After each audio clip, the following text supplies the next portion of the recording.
یہ لعنت کرنا ہمارے ہاں بہت عام چیز ہے.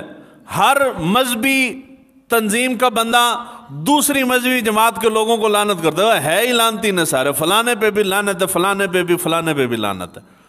ہر سیاسی جماعت کا دوسری سیاسی جماعت کو ملعون کہتا ہے کہ جو اس پہ بھی لعنت ہے، وہ فلانے. پیپل پارٹی والے اب تو سارے گھی اور شکر بن گیا نا، نون لیگ اور پیپل پارٹی، وغیرہ 70 سال سے یہ دو آپس میں لڑ کے انہوں نے مداری تماشا دکھایا ہمیں.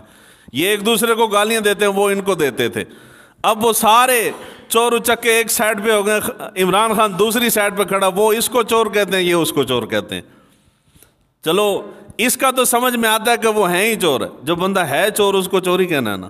پریشان ہو جی چور ہے نا جی، اور اگر چور نہیں ہے تو پاکستان کون کھا گیا؟ آپ اور میں کھا گئے ہیں.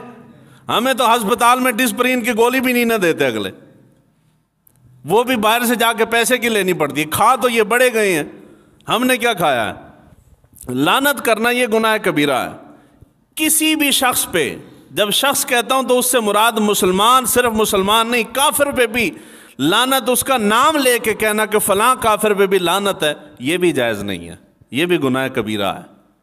کسی شخص پہ لعنت کرنا جائز نہیں ہے، الا یہ کہ آپ کو معلوم ہو جائے کہ فلاں بندہ کفر پہ ہی مرا ہے، یقین ہو آپ کو کہ یہ کافر ہی کفر پہ مر گیا ہے، اس کا نام لے کے اگر آپ لعنت کرتے ہیں تو پھر جائز ہے، وگرنہ جائز نہیں ہے. تو کافر کو چھوڑے، ہم تو مسلمانوں کو نہیں بخشتے. تو کبھی بھی لعنت نہیں کرنی چاہیے کسی کے اوپر.